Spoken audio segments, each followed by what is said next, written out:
അക്ഷരാർത്ഥത്തിൽ ബോക്സ് ഓഫീസിനെ വിറപ്പിക്കുന്ന സംഭവങ്ങൾ തന്നെയാണ് അണിയറയിൽ അരങ്ങേറിക്കൊണ്ടിരിക്കുന്നത്. റിലീസ് ചെയ്യാൻ ഇനിയും ദിവസങ്ങൾ ബാക്കി നിൽക്കുമ്പോൾ ചിത്രം ബോക്സ് ഓഫീസിൽ ഞെട്ടിപ്പിക്കുകയാണ്, അതും ഓവർസീസിൽ ഞെട്ടിപ്പിക്കുന്ന ഒരു ബോക്സ് ഓഫീസ് കണക്ക് തന്നെ പുറത്തു വന്നു. All time best global opening ആണ് എമ്പുരാന് ലഭിക്കുന്നത് എന്ന് തന്നെ പറയാം. ഏകദേശം 11 കോടിയോളം ഇതിനോടകം തന്നെ ഓവർസീസിൽ നിന്നും എമ്പുരാൻ വാരിക്കൂട്ടിയിരിക്കുകയാണ്. കഴിഞ്ഞ ദിവസം കണക്കുകൾ 6 കോടിയിൽ എത്തി നിന്നപ്പോൾ ഇന്നത് 11 കോടി മറികടന്നിരിക്കുന്നു. Middle east, north America, UK, Europe, Germany, Australia, New Zealand കൂടാതെ മറ്റ് പല രാജ്യങ്ങളും ഓവർസീസ് പ്രീസെയിൽ 1.1 മില്യൺ മറികടന്നു എന്ന് പറഞ്ഞുകൊണ്ട് ആഘോഷമാക്കിയിരിക്കുകയാണ് ആരാധകരല്ല. പിന്നീട് അത് ഇന്ത്യൻ റുപ്പി 11 കോടിയായി എന്നുള്ള റിപ്പോർട്ടുകളും അവർ തന്നെ നൽകി. അത്രയ്ക്ക് വലിയ ഡിമാൻഡും ഓപ്പണിംഗും ഒക്കെയാണ് എമ്പുരാൻ എന്ന സിനിമയ്ക്ക് ലഭിക്കുന്നത്. ബോക്സ് ഓഫീസിനെ വിറപ്പിച്ച പല താരങ്ങളെയും മറികടന്നുകൊണ്ട് മോഹൻലാൽ എന്ന നമ്മുടെ കൊച്ചു കേരളത്തിലെ ഒരു സൂപ്പർ താരം ഉണ്ടാക്കുന്ന ഇമ്പാക്ട് ഞെട്ടിപ്പിക്കുന്നതാണ്. US ബോക്സ് ഓഫീസിൽ വെറും 37 ഷോ വെച്ച് സാക്ഷാൽ സൽമാൻ ഖാനെ വരെ മലർത്തിയടിക്കുന്ന കാഴ്ച നമ്മൾ കാണുകയാണ്. ഒരു ഇൻഡസ്ട്രിയുടെ തലവര തന്നെ മാറ്റാൻ കേൾപ്പുള്ള മലയാളത്തിന്റെ ഏറ്റവും വലിയ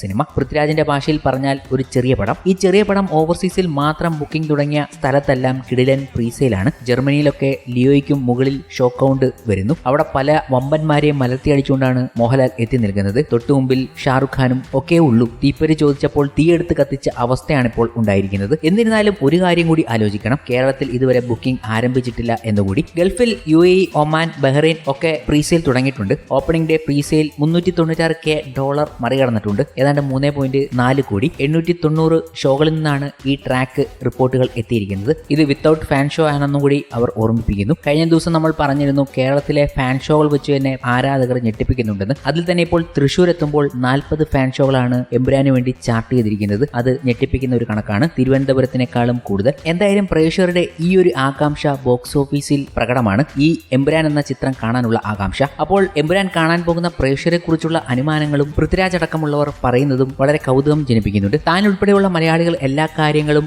മുൻവിധികളോടെ സമീപിക്കുന്നവരാണെന്ന് പൃഥ്വിരാജ് പറയുകയാണ്. എന്തെങ്കിലും പുതിയതായി ചെയ്യുമ്പോൾ അത് വർക്കാവില്ലെന്നാണ് ആദ്യം ചിന്തിക്കുകയെന്നും പിന്നീട് അത് നടന്നാൽ പോലും ഒരു സംശയം ബാക്കി നിൽക്കുമെന്നും അദ്ദേഹം പറയുന്നുണ്ട്. മലയാളികൾ പൊതുവെ അങ്ങനെ പ്രോഗ്രാം ചെയ്യപ്പെട്ടവരാണെന്ന് തോന്നിയിട്ടുണ്ടെന്നും പൃഥ്വിരാജ് പറയുന്ന വാക്കുകൾ വലിയ രീതിയിലാണ് ഇപ്പോൾ ശ്രദ്ധിക്കപ്പെടുന്നത്. അത് പറയുമ്പോൾ ശരിയാണല്ലോ എന്ന് നമ്മൾ ഓർക്കും. ഞാനും ഒരു മലയാളിയാണ്. ഞാൻ ഇനി പറയുന്നത് എന്നെയും ചേർത്ത് തന്നെയാണ്. അഭിനേതാക്കളെ മാത്രമല്ല പുതിയ എന്തിനേയും ഞങ്ങൾ മലയാളികൾ പൊതുവെ നോക്കിക്കാണുന്നത് മുൻവിധിയോടെ പരാജയം വിലയിരുത്തിക്കൊണ്ടാണ്. പുതിയ എന്തെങ്കിലും നടക്കുമ്പോൾ നമ്മൾ ആദ്യം ആലോചിക്കുക ഇത് വർക്കാവില്ല എന്ന് തന്നെയാണ്. പിന്നെ അത് വർക്കായാൽ അത് ശരിക്കും വർക്കായല്ലേ എന്ന് ചിന്തിക്കും. ഞങ്ങൾ പൊതുവെ അങ്ങനെ പ്രോഗ്രാം ചെയ്യപ്പെട്ടവരാണെന്ന് എനിക്ക് തോന്നിയിട്ടുണ്ട്. ലൂസിഫർ സിനിമയുടെ സമയത്ത് ഒരുപാട് തവണ എനിക്ക് അങ്ങനെ തോന്നിയിരുന്നു. സിനിമയുടെ ആദ്യ പ്രൊമോയും ടീസറും ഒക്കെ വന്നപ്പോൾ മുതൽ തന്നെ എല്ലാവരും ചിന്തിക്കുന്നത് എന്താണെന്ന് എനിക്ക് മനസ്സിലായി. മലയാളത്തിലെ ഏറ്റവും വലിയ സിനിമയല്ലേ, അവൻ എന്താണ് ചെയ്യുന്നതെന്ന് നോക്കാമെന്ന് പലരും ചിന്തിച്ചിരുന്നു. ഇപ്പോൾ എമ്പുരാൻ ഇറങ്ങാൻ പോകുമ്പോൾ അങ്ങനെ തന്നെയാണ് ആളുകൾ ചിന്തിക്കുന്നത്. അത് മനസ്സിലാകും. ഓക്കെയാണത്. പൃഥ്വിരാജ് പറഞ്ഞ വാക്കുകൾ ഇതായിരുന്നു. സത്യം പറഞ്ഞാൽ പൃഥ്വിരാജിന്റെ വാക്കുകൾ ശരിക്കും സത്യമാണ്.